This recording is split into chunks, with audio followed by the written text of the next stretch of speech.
আসসালামু আলাইকুম। কোয়ান্টাম স্বপ্নে প্ল্যাটফর্ম এইচএসসি কমার্স গ্রুপ হিসাব বিজ্ঞান প্রথম পত্র হিসাব বিজ্ঞান পরিচিতি এই স্পেশাল অধ্যায়ের আজকে আমাদের সুপার স্পেশাল খ নং অংশের ফার্স্ট লেকচার। আমরা আজকের এই খ নং অংশের প্রথম ক্লাসে আমাদের হিসাব বিজ্ঞানের একেবারে বেসিক ইনফরমেশন থেকে আলোচনা শুরু করব। তো আজকের এই খ নং অংশের প্রথম ক্লাসে আমরা শিখব আমাদের হিসাব বিজ্ঞান পরিচিতির একটা স্পেশাল সূত্র নিয়ে বা স্পেশাল সমীকরণ নিয়ে। তো ক্লাসটা সবাই একটু ভালো করে খেয়াল করো, এই ক্লাসে আমরা কি বলতেছি। তো আমাদের হিসাব বিজ্ঞান যে বইটা আছে, পুরো হিসাব বিজ্ঞানের ইতিহাস পর্যালোচনা করলে যেটা বলা যায়, আমরা আজকে যে সূত্রটা পড়ব সেই সূত্রটা দিয়েই মোটামুটি হিসাব বিজ্ঞানের পুরো বিষয়টা একটা সারসংক্ষেপে তুলে ধরতে পারি। বা বলা যায় আমাদের হিসাব বিজ্ঞানটা বুঝতে হইলে আজকে এই অংশটা খুবই ইম্পর্টেন্ট, অনেক অনেক স্পেশাল। তো আমরা যদি এই সূত্রটা ভালো করে বুঝে নিতে পারি তাহলে আমাদের হিসাব সংক্রান্ত যেই ম্যাথমেটিক্স অংশ আছে বা হিসাব রয়েছে, হিসাবের কার্যাবলী রয়েছে, আমরা আস্তে আস্তে সহজে সব কিছু বুঝতে পারবো ইনশাল্লাহ। তো চলো শুরু করি আমাদের আজকে স্পেশাল ক্লাসের মূল আলোচনা। তো আমরা দেখতে পাচ্ছি স্ক্রিনে লেখা আছে হিসাব বিজ্ঞানের মৌলিক অথবা প্রধান অথবা হিসাব সমীকরণ। তো আমরা যেই সূত্রটা একটু পর দেখতে যাব সেই সূত্রটা তিনটা পরিচয় আমরা বলতে পারি। সেই সূত্রটা হচ্ছে হিসাব বিজ্ঞানের একটি মৌলিক সমীকরণ বা মৌলিক সূত্র, যেই সূত্র দিয়েই হিসাব বিজ্ঞানের যাবতীয় অঙ্ক আমরা করে থাকি। অথবা বলতে পারি যেই সূত্রটা আমরা শিখব সেই সূত্রটা হিসাব বিজ্ঞানের প্রধান সূত্র বা মেইন সূত্র, যেই সূত্র ছাড়া হিসাব বিজ্ঞান অচল। কথা কি বুঝতে পারছো যা বললাম? আচ্ছা, এরপর আমরা বলতে পারি যেই সূত্রটা আমরা শিখব সেই সূত্রটা হচ্ছে হিসাব বিজ্ঞানের যাবতীয় হিসাব সংক্রান্ত আলোচনার একটা স্পেশাল সূত্র বা সমীকরণ। তো চলো আমরা দেখি যে আমাদের এই স্পেশাল সূত্রটা আসলে কি। আমরা ক্লাস 9-10-এও আমরা এই সূত্রটা দেখে এসেছিলাম। তো আমাদের এই সূত্রটা হচ্ছে A = L + OE। আমি আবার বলতেছি, হিসাব বিজ্ঞানের স্পেশাল মারাত্মক প্রধান মৌলিক হিসাব সমীকরণটা হচ্ছে A = L + OE। A = L + OE। এই একটা ছোট্ট স্পেশাল সূত্র দিয়ে আমরা হিসাব বিজ্ঞানের যাবতীয় ম্যাথমেটিক্সের থিমটা নিয়ে আসতে পারি বা যাবতীয় ম্যাথমেটিক্স করতে পারি এই একটা স্পেশাল ছোট্ট সূত্রের সাহায্যে ইনশাল্লাহ। তো এই সূত্রের মাধ্যমে আমরা কি করব, অনেক অনেক ম্যাথমেটিক্স করব, অনেক অনেক হিসাব নিকাশ করব ইনশাল্লাহ। তো সবাই যারা যারা আছো সবাই কি এই সূত্রটা দেখছো, বইয়ে পড়ছিলা? আমাদের সময় ও এই জায়গায় গিয়েছিল। বুঝি না, কি বললা? আমাদের সময় ও এই জায়গায় গিয়েছিল শুধু ক্লাস 9-10 এর। হ্যাঁ হ্যাঁ, ক্লাস 9-10-এর বইতে আমরা জানি আমাদের এই সূত্রটার মধ্যে শুধুমাত্র ই ছিল, ও ছিল না।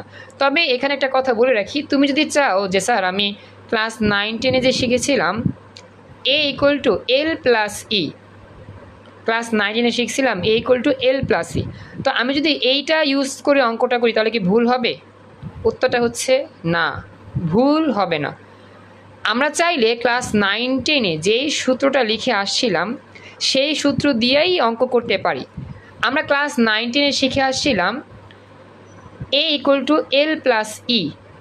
আমরা 9-10-এ শিখে আসছিলাম কোনটা? এইটা, A = L + E। তো A = L + E যেই কথা, A = L + OE একই কথা। তার মানে এটা লিখলেও হবে বা 9-10-এর সূত্র দিয়ে কাজ করলেও অঙ্ক হবে। সবাই কি কথা বুঝতে পারছেন? সবাই একটু রেসপন্স করেন। জি স্যার, বুঝতে পারছি স্যার। Thank you. আর নৌরিন তুমি আমাকে জানাও বুঝতে পারতেছো কীরকম। তো মোটামুটি আমরা এটা বুঝতে পারলাম। এখন এই তিনটা রাশির পরিচয় আমাকে বুঝতে হবে। এ বলতে কি বোঝায়, এল বলতে কি বোঝায়, আর ও ই এর অর্থ কি। তো চলো আমরা শুরু করি।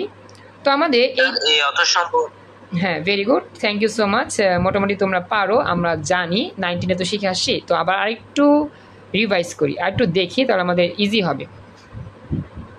তো আমরা একটু ফোকাস করি, আমরা ক্লাস 9-10-এও এগুলো পড়েছিলাম। তারপর আমরা দেখি এর ইংরেজি হচ্ছে অ্যাসেটস, সরি অ্যাসেটস, ঠিক আছে। অ্যাসেটস এর ইংরেজি অর্থ, ইংরেজি মিনিং, বাংলা অর্থ হচ্ছে সম্পদ। তো আমরা বাংলাটাই মনে রাখবো, এত প্যারা নেওয়া লাভ নাই, ইংলিশটা পড়তে একটু ঝামেলা। এ হচ্ছে সম্পদ, আর এল হচ্ছে আমার লিয়াবিলিটিস, আমি উচ্চারণটা করতে পারতেছি না, লিয়াবিলিটিস বা দায়। হ্যাঁ, আর ওই অর্থ হচ্ছে মালিকানা সত্ত্ব বা ওনার্স ইকুইটি।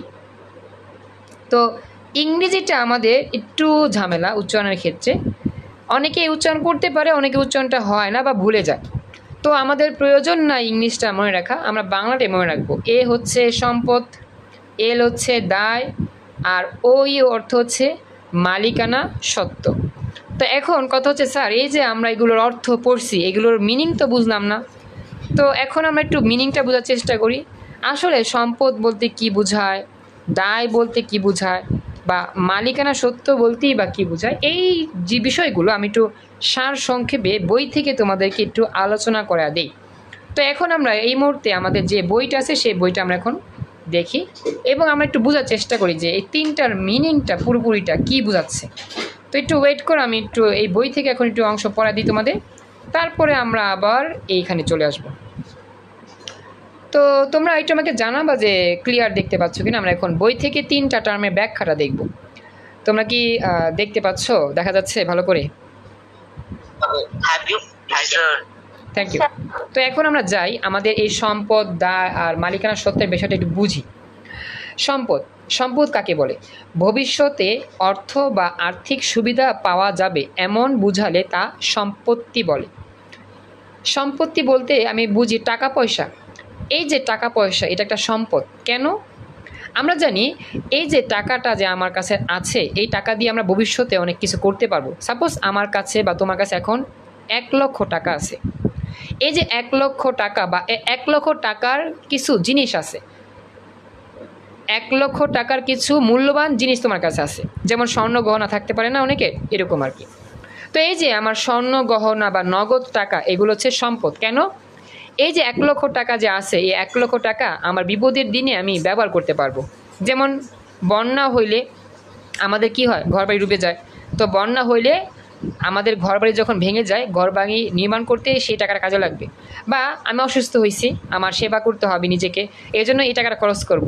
বা যে কোনো একটা বিপদ হয়েছে, সেই বিপদে আমি এই উদ্ধার হব এই 1 লক্ষ টাকা দিয়ে। তার মানে ভবিষ্যতে আমার নিজের সুবিধা পাওয়া যাবে এমন কোনো জিনিস যদি আমার কাছে থাকে, তাকেই সম্পত্তি বলে।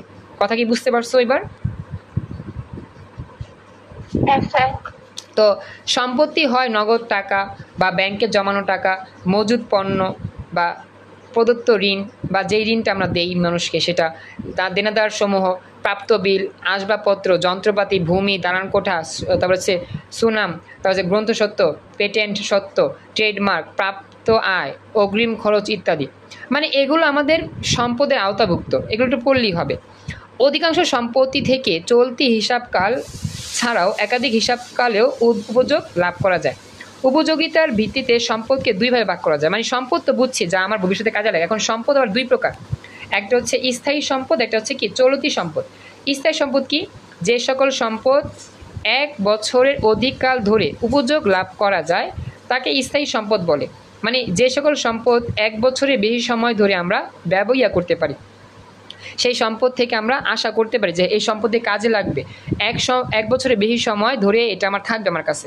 যেমন আসবাবপত্র, অফিসের সরঞ্জাম, কাছে কলকবজা, যন্ত্রপাতি, ভূমি, দালান কোঠা, সুনাম, তারপর হচ্ছে গ্রন্থসত্ত্ব, পেটেন্ট সত্ত্ব, ট্রেডমার্ক, ইজারা সম্পত্তি, এগুলো সব হচ্ছে স্থায়ী সম্পত্তি, অর্থাৎ যেগুলো 1 বছরের বেশি সময় আমার কাছে থাকবে।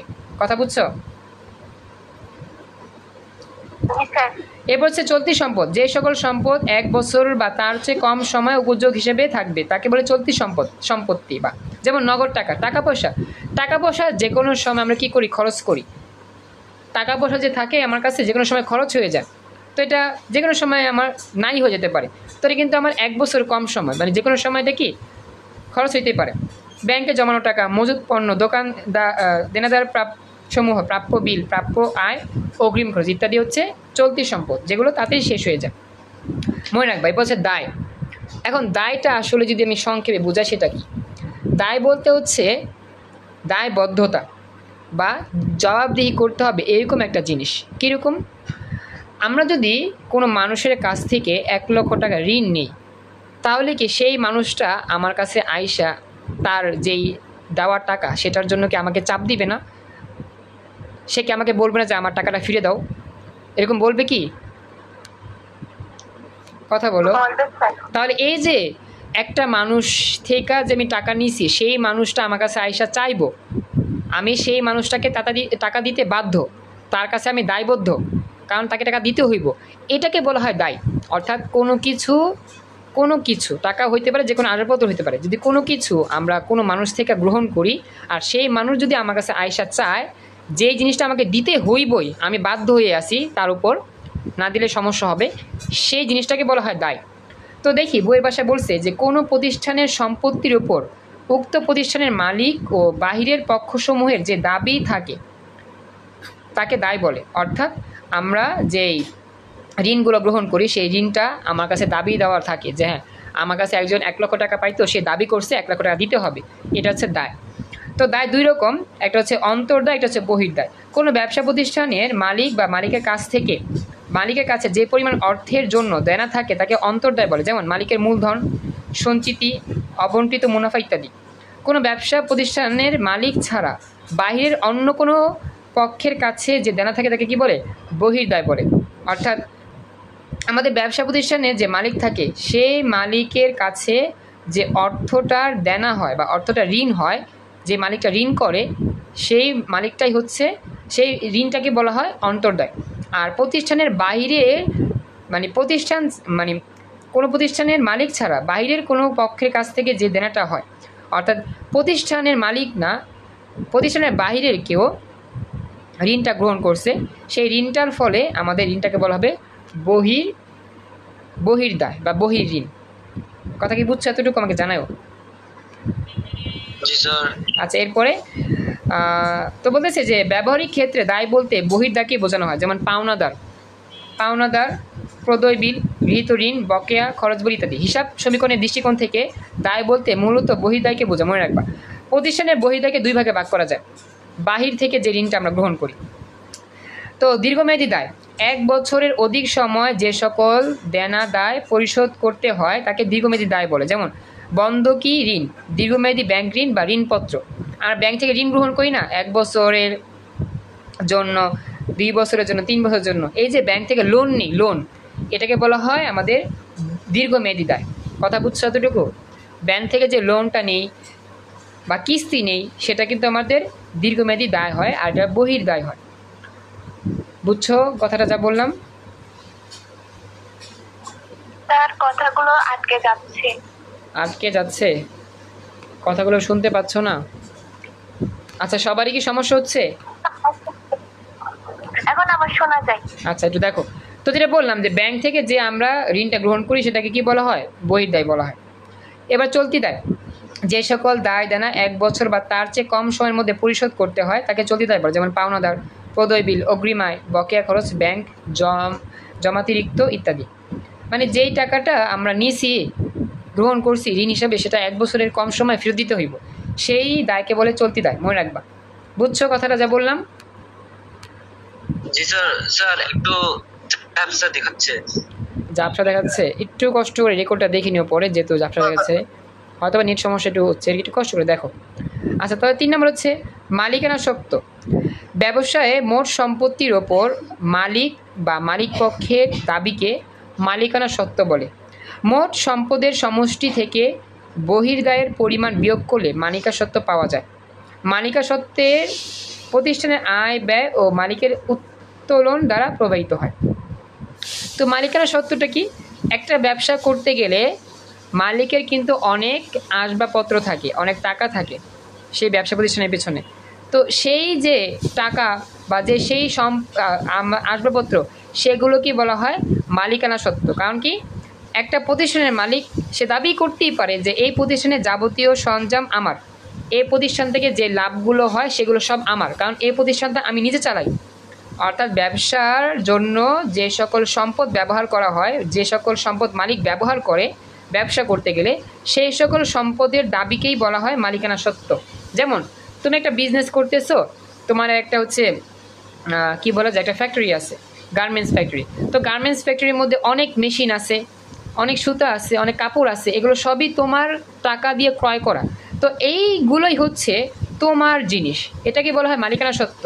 অর্থাৎ যে সকল সম্পদ মালিকের নিজের, মালিক পক্ষ দাবি করতে পারে যে হ্যাঁ এই সম্পদগুলো শুধু আমার, এই সম্পদের উপর আমার দাবি দেওয়া, আমি এগুলো গ্রহণ করব, এগুলো কেউ নিতে পারবে না, এই সম্পদগুলোকেই বলা হবে ওই মালিকের মালিকানা সত্ত্ব। তার মানে মালিকানা সত্ত্ব হচ্ছে মালিকের নিজের সম্পত্তি। কথা বুঝতে পারছো এতটুকু? হ্যাঁ স্যার। আচ্ছা, তো আজকের সময় স্বল্পতার জন্য আমি আর বেশি লং করতে পারলাম না। তো আমাদের এখানে 3টা পয়েন্ট আছে, এছাড়াও আয়, ব্যয় আর উত্তোলন, এই 3টা পয়েন্ট একটু তোমরা পড়ো। আর বাড়ির কাজটা থাকবে কি, বাড়ির কাজটা থাকবে হচ্ছে আমি যে সূত্রটা নিয়ে আলোচনা করছি সেই সূত্রটা জাস্ট একটু মুখস্থ করবা। আর প্রত্যেক দিন ইংরেজি আর বাংলা যেই বাড়ির কাজটা থাকে সেটা তোমরা বাসায় করে আমাকে দেখাবা। আমরা আজকে অঙ্ক করতে পারলাম না, নেক্সট ক্লাসে আমরা অঙ্কর দিকে যাওয়ার চেষ্টা করবো ইনশাল্লাহ। সময় স্বল্পতার জন্য আমরা এতটুকু পড়লাম ইনশাল্লাহ। তো আমাদের নেক্সট ক্লাস হচ্ছে রাত 11টা 15-তে ইংরেজি ন্যারেশনের ক্লাস। থাইকো সবাই, মনে থাকবে রাত 11টা 15-তে ইংরেজি ন্যারেশনের ক্লাস, সবাই থাইকো, ঠিক আছে?